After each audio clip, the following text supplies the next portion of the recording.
J'ai attendu qu'il y ait un rassemblement familial et j'ai pris la parole et je leur ai annoncé que ça faisait 10 ans déjà, en ce moment-là, que j'étais séropositive. Devenir séropositive m'a amenée dans une toute autre normalité que je devais connaître. Il faut tout le temps se cacher, il faut être sur ses gardes. Parce qu'on ne sait jamais, quelqu'un peut voir ta boîte de médicaments ou bien on peut t'attraper en train de boire. C'était lourd.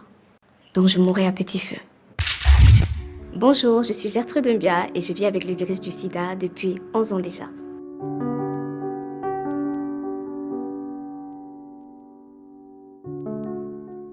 Dans mon cas, il a fallu faire un test et c'est à travers ce test-là que j'ai su que j'étais séropositive. Je suis tombée malade. C'était le palu, j'ai eu le palu. Et généralement, quand on a le palu, on sait qu'ok, tu prends tes antipaludéants et puis c'est bon. Mais sauf que ça n'allait toujours pas. Après les 3 jours, l'état s'est empiré et j'ai décidé d'aller faire de simples examens de routine. Et c'est à travers ces examens-là que j'ai su que j'étais séropositive. Oui, il y a ce qu'on appelle souvent le test de confirmation. Parce qu'effectivement, quand tu as le palu, il est possible que quand tu fasses un test de dépistage, ça sorte positif au VIH. Donc, il a fallu le test de confirmation, justement, pour que ce soit officiel et confirmé, j'étais séropositive. C'était la déconnexion, le vide. Je ne pense pas avoir ressenti quelque chose sur le coup. On venait quand même de me dire que j'étais séropositive et en ce moment-là, c'était pas un sujet qu'il fallait se réjouir d'avoir en tout cas.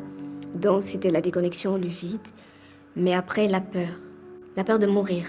Je me voyais déjà morte depuis le début. Avant en tout cas, tu savais que quand tu as le VIH, c'est automatiquement égal mort. Je voyais déjà ma fin, c'était écrit là devant mes yeux.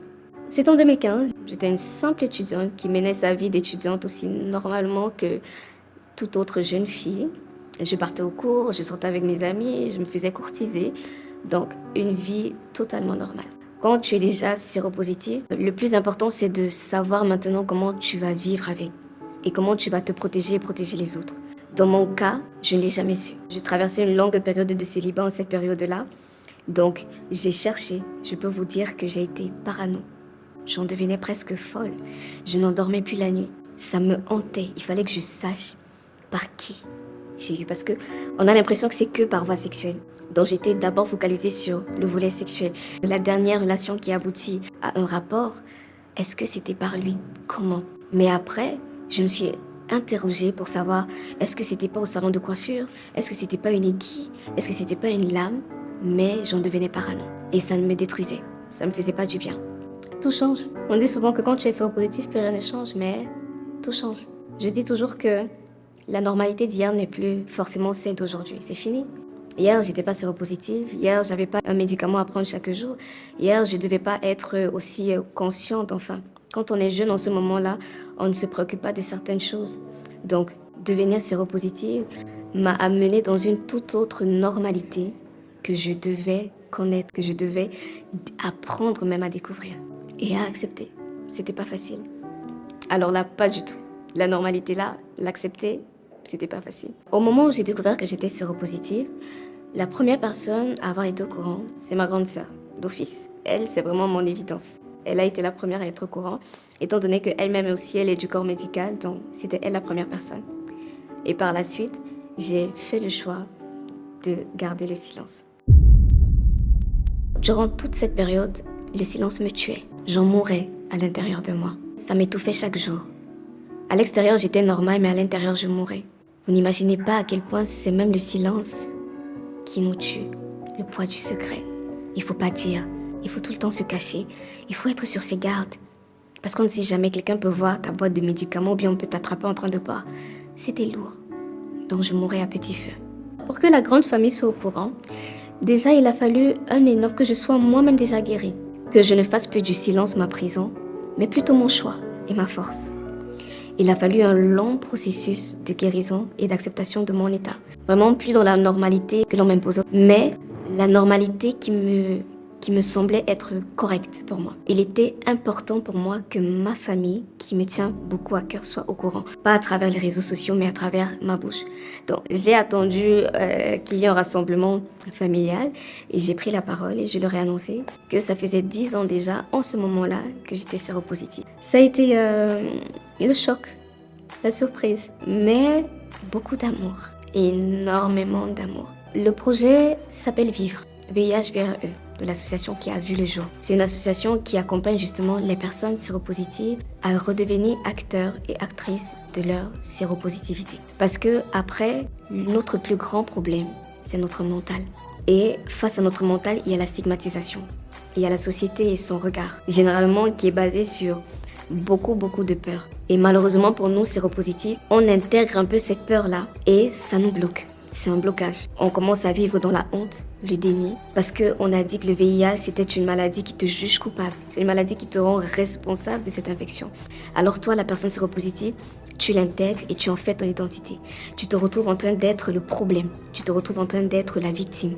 Tu te retrouves en train d'être ce pourquoi on t'accuse. Même si personne ne sait comment tu l'as eu, mais la maladie t'accuse. Et tu as l'impression que tu ne vas jamais rien faire.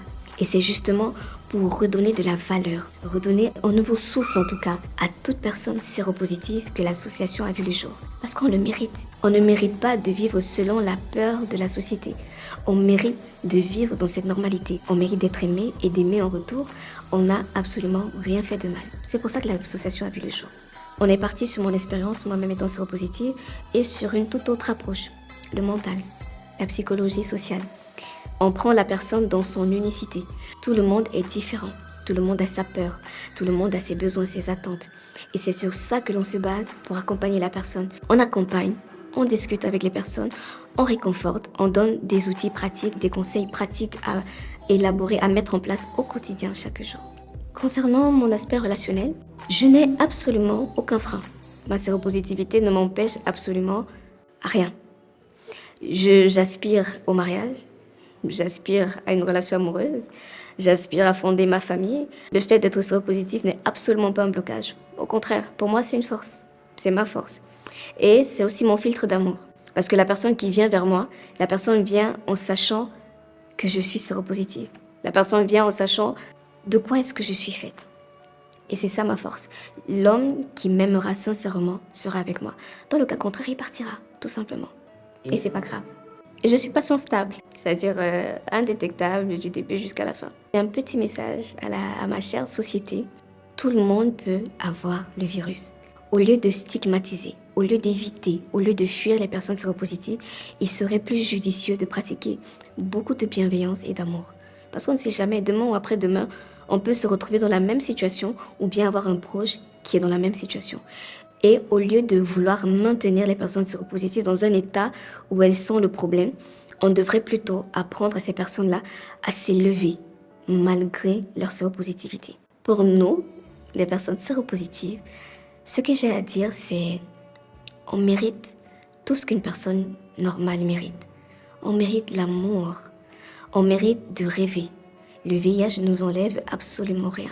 Une femme doit être capable en tant que séropositive de se lever et de continuer à prendre soin d'elle. Au contraire même, continuer à se valoriser. C'est pas parce que tu as le virus que tu as l'impression que ta beauté est effacée, que tu n'es plus capable d'attirer un homme. Au contraire, une femme qui est assurée avec sa séropositivité est 10 fois plus attirante qu'une femme qui se cache.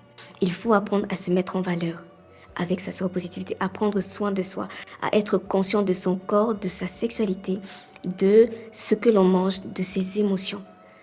On mérite tout l'amour du monde. Voilà ce que j'ai à dire.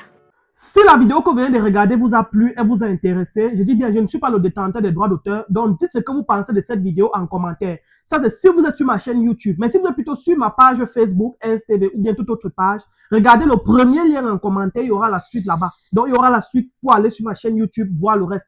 Donc, regardez juste le premier lien en commentaire, allez-y, cliquez, rendez-vous sur ma page, abonnez-vous pour ne rien manquer. Sur ce, à très bientôt. Ciao, ciao.